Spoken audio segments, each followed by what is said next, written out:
అంతర్జాతీయంగా కలకలం రేపుతున్న ఒక వార్తాంశం ఇది. అమెరికా శక్తి శాఖకు చెందిన ఒక ప్రత్యేక విమానం పాకిస్తాన్ గగనతలంలో కనిపించడం తీవ్ర చర్చనీయాంశమైంది.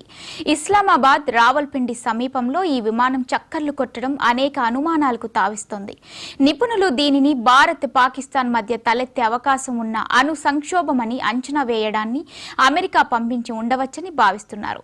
ఒకవేళ ఈ రెండు దేశాల మధ్య అణుయుద్ధం సంభవిస్తే దాని ప్రభావం ప్రపంచవ్యాప్తంగా 1.6 బిలియన్ల మందిపై ఉంటుందని అల్ జజీరా నివేదిక హెచ్చరించడంతో అంతర్జాతీయ సమాజం ఆందోళన చెందుతుంది.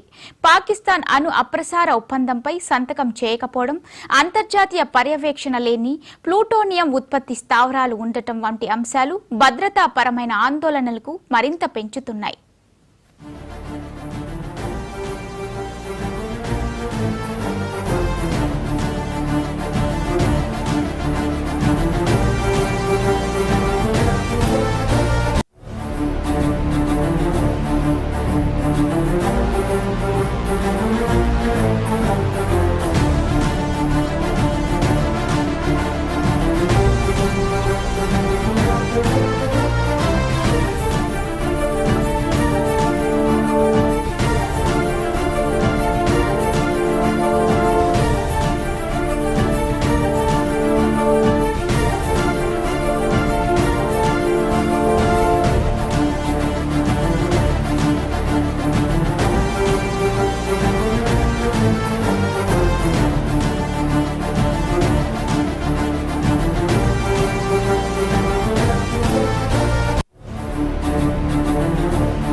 అంతర్జాతీయంగా కలకలం రేపుతున్న ఒక వార్తాంశం ఇది. అమెరికా శక్తి శాఖకు చెందిన ఒక ప్రత్యేక విమానం పాకిస్తాన్ గగనతలంలో కనిపించడం తీవ్ర చర్చనీయాంశమైంది. దీనిపై మరింత సమాచారం మా ఢిల్లీ బ్యూరో చీఫ్ శిరీష్ అందిస్తారు. శిరీష్, చెప్పండి.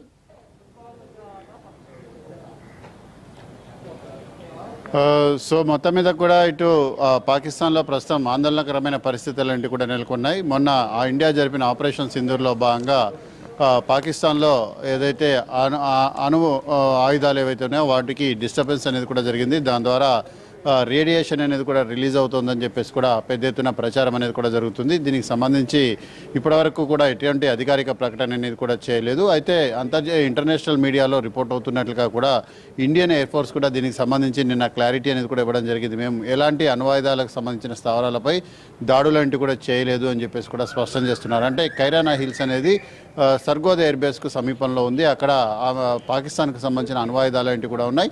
అయితే దానిపై దాడులంటూ కూడా చేయడం ద్వారా అంటే అక్కడ అణ్వాయుధాలతో పాటుగా పాకిస్తాన్కు సంబంధించిన ఆయుధ డిపో అనేది కూడా ఉంది. ఆ ఆయుధ డిపో కారణంగా ఆ ఆయుధ డిపో మీద దాడి చేసినప్పుడు అందులో ఉన్న అణ్వాయుధాలు కూడా కుకప్ అయ్యాయి. అంటే ఇటు ఏదైతే పర్వతాలు ఏవైతే ఉన్నాయో వాటి లోపలనే పెద్ద పెద్ద బంకర్స్ అనేవి కూడా తయారు చేసి అక్కడనే పాకిస్తాన్ అణ్వాయుధాలకు సంబంధించిన పరీక్షలు కూడా చేసేది అని చెప్పేసి గతంలో ఆరోపణలు కూడా వచ్చాయి. గతంలో అమెరికా అధ్యక్షుడుగా బిల్ క్లింటన్ ఉన్న సమయంలో దాన్ని గమనించి అప్పుడు పాకిస్తాన్ని హెచ్చరించడంతో పాకిస్తాన్ కొన్నింటిని అక్కడి నుంచి తరలించింది, మరికొన్నింటిని అక్కడనే ఉంచిందన్న అభిప్రాయం అనేది కూడా వెల్లడవుతుంది. అదేవిధంగా నూర్ఖాన్ ఎయిర్ బేస్ ఏదైతే ఉందో నూర్ఖాన్ ఎయిర్ బేస్ పక్కన కూడా పాకిస్తాన్కి సంబంధించిన అణ్వాయుధాలకు సంబంధించిన డిపో అనేది కూడా ఉంది. ఈ నూర్ఖాన్ ఎయిర్ బేస్పై దాడి జరిపినప్పుడు అది కూడా డిస్టర్బ్ అయింది. దానివల్ల పెద్ద ఎత్తున రేడియేషన్ అనేది కూడా విడుదలవుతుందని చెప్పేసి ప్రచారం అనేది కూడా జరుగుతుంది. సో ఈ నేపథ్యంలో ఇటు అమెరికాలో రేడియేషన్ అనేది ముఖ్యంగా అమెరికాకు సంబంధించిన ఒక విమానం అనేది కూడా పాకిస్తాన్లో అంటే అణు ఇంధనానికి సంబంధించి ఏదైతే లీక్ అయినప్పుడు రక్షణాత్మక చర్యలు చేపట్టే విమానం ఏదైతే ఉంటుందో అది పాకిస్తాన్లో ల్యాండ్ అయింది.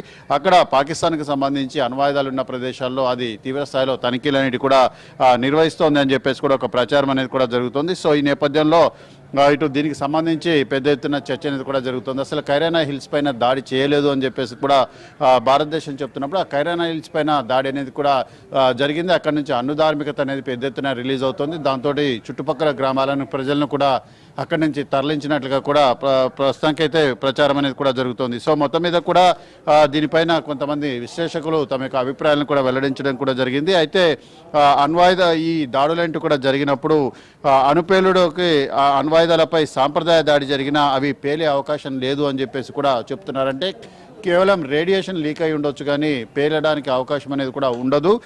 ఎందుకంటే అణు ఆయుధాలు ఏంటివి ఫెయిల్ సేఫ్ అనే మెకానిజంతో రూపొందించబడి ఉంటాయి కాబట్టి అవి సాధారణ దాడితో అవి పేలవు అని చెప్పేసి కూడా అంతర్జాతీయ నిపుణులు చెప్తున్నట్లుగా తెలుస్తోంది. అయితే అదేవిధంగా ఒకవేళ అణుస్థావరంపై దాడి అనేది కూడా జరిగి ఉంటే లీక్ అయ్యే అవకాశం ఉంది కానీ అది భూగర్భ స్థావరంలోనే పరిమితం అవుతుంది. కానీ దానివల్ల రేడియేషన్ అనేది బయటకు వచ్చి ప్రజలకు ఎటువంటి ఇబ్బంది అనేది కూడా ఉండదు అని చెప్పేసి కూడా చెప్తున్నారు. ఎందుకంటే ఇక్కడ ఈ అణ్వాయుధాలంటిలో కూడా లోపలే పేలిపోయి రేడియేషన్ అనేది కూడా బయటకు రిలీజ్ అవుతున్నట్లుగా కూడా ఎటువంటి దీనికి సంబంధించిన గామా రేడియేషన్ రీడింగ్లన్నిటి కూడా దానికి సంబంధించిన ఆధారాలంటి కూడా అందుబాటులో లేవు కాబట్టి అటువంటిది జరగలేదు అని చెప్పేసి కూడా చెప్తున్నారు. సో మొత్తం మీద కనుక చూసినట్లయితే మే 10వ తారీఖున అమెరికాకు సంబంధించిన అణు ఇంధన శాఖకు సంబంధించిన ఒక విమానం B350 రిజిస్ట్రేషన్ నెంబర్ గల విమానం పాకిస్తాన్లోని ఇస్లామాబాద్ రావల్పిండి సమీపంలో గుర్తించబడింది. సో ఈ విమానం ఇన్ఫర్మేషన్ రీజియన్ 150 నాట్ల వేగంతో ప్రయాణిస్తున్నట్లుగా కూడా ఫ్లైట్ రేడార్ డాటా చూపించిందని చెప్పేసి కూడా అంతర్జాతీయ మీడియాలో కూడా రిపోర్ట్ అవుతోంది. సో మొత్తం మీద కూడా ఈ విమానం అనేది పాకిస్తాన్లో అణు సంక్షోభాన్ని అంచనా వేయడానికి వచ్చినట్లుగా కూడా రిపోర్ట్ కూడా కావడం కూడా జరిగింది. సో మొత్తం మీద కూడా ఈ ఘటన అనేది కూడా అంతర్జాతీయ సమాజంలో తీవ్ర ఆందోళన అనేది కూడా రేకెత్తిస్తోంది. ఎందుకనంటే పాకిస్తాన్ అణు కార్యక్రమం గురించి వివరిస్తే పాకిస్తాన్లో దాదాపు 6 వాణిజ్య అణు విద్యుత్ కేంద్రాలంటి కూడా ఉన్నాయి. దాదాపు అవి 3262 మెగావాట్ల విద్యుత్తును ఉత్పత్తి చేయడం అనేది కూడా జరుగుతుంది. సో మొత్తం మీద కూడా పాకిస్తాన్ అణు ఆయుధ కార్యక్రమం కారణంగా అవి ఎన్పిటి పైన న్యూక్లియర్ ప్రొపలెంటిటీ అనేది ఒకటి ఉంటుంది. అణ్వాయుధ ఒప్పందం ఏదైతే ఉంటుందో ఆ ఒప్పందంపై పాకిస్తాన్ అనేది సంతకం చేయలేదు. దీనివల్ల అణు సామాగ్రి అదేవిధంగా సాంకేతిక విషయంలో పాకిస్తాన్ చాలా వరకు కూడా దూరంగా ఉంది. సొంత టెక్నాలజీపై ఆధారపడడం వల్ల ఇటువంటి సమయంలో అవి వెపన్స్ని సరిగా స్టోరేజ్ చేయలేకపోయింది. దానివల్లనే ఈ రేడియేషన్ అనేది కూడా లీక్ అవుతుందన్న ఒక అభిప్రాయం అనేది కూడా ఇంటర్నేషనల్ మీడియాలో వినపడుతోంది. దాంతోపాటుగా ముఖ్యంగా చూసినట్లయితే కుషాబ్ అదేవిధంగా నీలోర్ అనే ప్రాంతాల్లో అణుఆయుధాల కోసం ప్లూటోనియం ఉత్పత్తి చేసే కేంద్రాలంటి కూడా ఉన్నాయి. ఇవి అంతర్జాతీయ అణు ఇంధన శక్తి ఒక పర్యవేక్షణలో లేవు కాబట్టి ఈ స్థావరాలన్నింటి కూడా భద్రతాపరమైన ఆందోళనను కూడా రేకెత్తిస్తున్నాయని చెప్పేసి కూడా ఒక అభిప్రాయం అనేది కూడా వ్యక్తమవుతుంది. ఎందుకంటే పాకిస్తాన్ సంబంధించిన అణు ఆయుధ కార్యక్రమం కానీ అణు ఆయుధాలు కానీ అంతర్జాతీయ నియంత్రణలో లేవు. సో అవి పూర్తిగా పాకిస్తాన్ నియంత్రణలోనే ఉన్నాయి. అయితే ఇటువంటి దాడులంటి కూడా జరిగినప్పుడు అవి డిస్టర్బ్ అయ్యి ఉంటాయి. దానివల్ల రేడియేషన్ రిలీజ్ అవుతుంది అని చెప్పేసి కూడా ఒక అభిప్రాయం అనేది కూడా వ్యక్తమవుతుంది. కానీ ఇండియా మాత్రం ఈ దాడులను తీవ్రంగా తోసిపుచ్చడం జరిగింది. మేము అటువంటి దాడులు ఎక్కడా కూడా చేయలేదు. ఇటు పాకిస్తాన్ కూడా ఇప్పటివరకు అటువంటి అడ్మిట్ కూడా చేసుకోలేదు. కానీ ఇంటర్నేషనల్ మీడియాలో ఏదైతే రిపోర్ట్ అవుతుందో ఆ రిపోర్ట్ అవుతున్న ప్రకారం మాత్రం ఒక రకమైన ఆందోళన అనేది కూడా వ్యక్తమవుతుంది. సో మొత్తం మీద కూడా పాకిస్తాన్కి సంబంధించిన సోషల్ మీడియాలో కూడా స్థానికంగా కొంతమంది పోస్టులు చేసేది ఏంటంటే ఈ పరిసర ప్రాంతాల ప్రజల్ని కూడా ఖాళీ చేపిస్తున్నారు ముందు జాగ్రత్త చర్యగా. అక్కడ పెద్ద ఎత్తున అంతర్జాతీయ అణు ఇంధన శక్తి ఇంధన శాఖ అనేది తనిఖీలన్నిటి కూడా నిర్వహిస్తోంది. సో పూర్తిపరమైన తనిఖీలన్నిటి కూడా నిర్వహించిన తర్వాత క్లియరెన్స్ అనేది కూడా ఇచ్చే అవకాశం ఉంది అని చెప్పేసి కూడా చెప్తున్నారు. సో మొత్తం మీద కూడా ఇండియా ఎప్పుడైతే కీలక స్థావరాలపై దాడి చేసిందో పాకిస్తాన్లో ఒక్కసారిగా ఆందోళన అనేది కూడా మొదలైంది. భారత్ పాకిస్తాన్కి సంబంధించిన అణు ఇంధన స్థావరాలపై దాడులు చేస్తోందని చెప్పేసి ఒక అభిప్రాయాన్ని కూడా అమెరికా నాయకత్వంలో కలిగించడంతో అమెరికా నాయకత్వం యొక్క ఒత్తిడితోటి భారతదేశం ఏదైతే యుద్ధాన్ని తాత్కాలికంగా విరామం ఇచ్చినట్లుగా కూడా ప్రచారం కూడా జరుగుతోంది. కానీ ఇక్కడ ఇండియన్ ప్రైమ్ మినిస్టర్ కానీ ఇండియన్ గవర్నమెంట్ కానీ కూడా స్పష్టం చేసేది ఏంటంటే ఎక్కడా కూడా అమెరికా యొక్క ఒత్తిడి అనేది కూడా లేదు. అదేవిధంగా అణ్వాయుధాలకు సంబంధించిన బెదిరింపులకు భారతదేశం భయపడే ప్రసక్తి అనేది కూడా లేదు. అలాంటి ఎక్కడా కూడా జరగలేదు. అదేవిధంగా నిన్న ట్రంప్ చెప్పినట్లుగా కూడా ఇండియాతోటి ట్రేడ్ నిలుపుదల చేస్తామని చెప్పేసి కూడా అమెరికా ఎక్కడా కూడా చెప్పలేదు.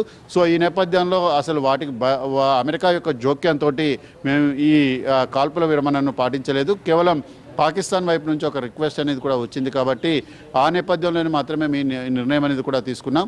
పాకిస్తాన్ సీజ్ ఫైర్ వయలేషన్కి అవకాశం ఇవ్వమని చెప్పేసి కోరడంతో మేము తాత్కాలికంగా కాల్పుల విరమణ పాటించాం. ఒకవేళ పాకిస్తాన్ వైపు నుంచి రెచ్చగొట్టే చర్యలు ఉంటే మాత్రం ప్రతీకార చర్యలు ఏంటి కూడా తీవ్ర స్థాయిలో ఉంటాయని చెప్పేసి కూడా ఇండియన్ గవర్నమెంట్ హెచ్చరిస్తున్న పరిస్థితి ఉంది.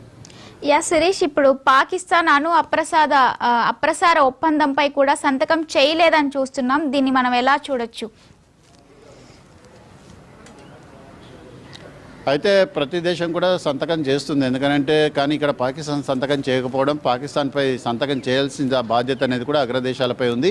సో దీనిపైన మరి అమెరికా కానీ చైనా లాంటి దేశాలు కానీ భవిష్యత్తులో ఏ విధంగా స్పందిస్తాయనేది కూడా చూడాలి. ఎందుకంటే ప్రస్తుత పరిస్థితుల్లో కనుక చూసినట్లయితే పాకిస్తాన్కి సంబంధించిన అణ్వాయుధ కార్యక్రమం కానీ అణు ఇంధన శక్తి కేంద్రాలు కానీ ఎంత భద్రతాపరమైన పరిస్థితుల్లో ఉన్నాయనేది కూడా చూడాలి. ఎందుకంటే అక్కడ ఏ రకమైన ప్రమాదం జరిగినా కూడా పాకిస్తాన్ చుట్టుపక్కల ప్రాంతాల ప్రజలు భారీ మూల్యం అనేది కూడా చెల్లించుకోవాల్సి ఉంటుంది. కాబట్టి ఈ ఆందోళన నేపథ్యంలో అంతర్జాతీయ ఇంధన శక్తి తనిఖీలకు పాకిస్తాన్ అనుమతించాలి. అదేవిధంగా ఎన్పిటి పైన అణ్వాయుధ నిరాకరణ ఒప్పందం ఏదైతే ఉందో, నిరాయుధీకరణ ఒప్పందం ఏదైతే ఉందో దానిపైన పాకిస్తాన్ సంతకం అనేది కూడా చేయాలి అని చెప్పేసి కూడా డిమాండ్లు అనేవి కూడా వినిపిస్తున్నాయి. దాంతోపాటుగా పాకిస్తాన్లో ఉన్న అణ్వాయుధ కేంద్రాలను, అణు ఇంధన శక్తి కేంద్రాలన్నింటినీ కూడా ఇమ్మీడియట్లీ ఇంటర్నేషనల్ తనిఖీలకు అనుమతించాలనే డిమాండ్ అనేది కూడా వినిపిస్తుంది. సో ఈ విషయంలో అమెరికా ఎటువంటి నిర్ణయం తీసుకుంటుందనేది కూడా చూడాల్సింది.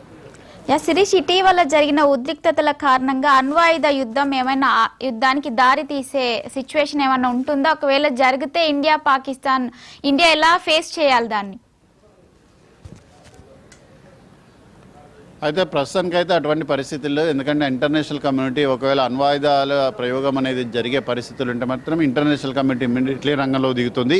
ప్రస్తుతం అమెరికా రంగంలోకి దిగడానికి ప్రధాన కారణం అదే అని చెప్పేసి కూడా చెప్తున్నారు. ఎందుకంటే ఈ ఇండియా చేసిన దాడుల వల్ల పాకిస్తాన్ తీవ్ర స్థాయిలో నష్టపోయింది. అంటే ఇక్కడ పాకిస్తాన్ అణ్వాయుధాలను దాడి చేస్తానని చెప్పి బెదిరించడం కంటే ఈ దాడుల్లో పాకిస్తాన్కి సంబంధించిన అణ్వాయుధాలు డిస్టర్బ్ అయ్యాయి. భూగర్భంలో ఉంచిన ఏదైతే అణ్వాయుధాలు ఏవైతేనో అవి కుక్కప్ అయ్యాయి, దానివల్ల రేడియేషన్ అనేది కూడా వస్తుంది. సో ఇండియా ఫర్దర్గా మరిన్ని దాడులు చేస్తే అవి పేలే అవకాశం ఉంది అని చెప్పేసి ఒక ఆందోళన అనేది పాకిస్తాన్లో వ్యక్తమైంది. అందుకోసమే అమెరికాపై ఒత్తిడి తెచ్చి ఈ వార్ని తాత్కాలికంగా నిలుపుదల చేయించారని ఒక అభిప్రాయం అనేది కూడా వ్యక్తమవుతుంది. కానీ ప్రస్తుత పరిస్థితుల్లో కనుక అటువంటి ప్రయోగం అనేది కూడా జరిగితే ఇండియాకి జరిగే నష్టం కంటే పాకిస్తాన్కు తీవ్ర స్థాయిలో నష్టం జరుగుతుంది. అసలు ప్రపంచ పటం నుంచి పాకిస్తాన్ మాయమయ్యే అవకాశాలంటే కూడా ఎక్కువగా కనపడుతుంది. కానీ ఈ అణ్వాయుధాల ప్రయోగం వలన ఏ దేశమైనా కూడా దీనివల్ల ఇబ్బంది పడే అవకాశం ఉంది. మిలియన్ల మంది ప్రజలు చనిపోతారు, క్యాన్సర్ల బారిన పడే అవకాశం కూడా ఉంటుంది. కాబట్టి ఇది ఇంటర్నేషనల్ కమ్యూనిటీ మాత్రం ఇప్పటివరకు ఒప్పుకోదు. ఎందుకంటే జపాన్పై హిరోషిమా నాగసాకిలపైన అణుబాంబు దాడి జరిగిన తర్వాత ఇప్పటివరకు కూడా ఏ దేశం కూడా అణ్వాయుధాలు ఉపయోగించేందుకు సిద్ధపడలేదు. ఒకవేళ ఉపయోగించాల్సిన పరిస్థితి వస్తే కూడా ఇంటర్నేషనల్ కమ్యూనిటీ ఆ దేశాలపై ఒత్తిడి తెచ్చి వాటిని ప్రయోగించకుండా నిలుపుదల చేసిన పరిస్థితి అనేది కూడా ఉంది. Right, thank you Sirish.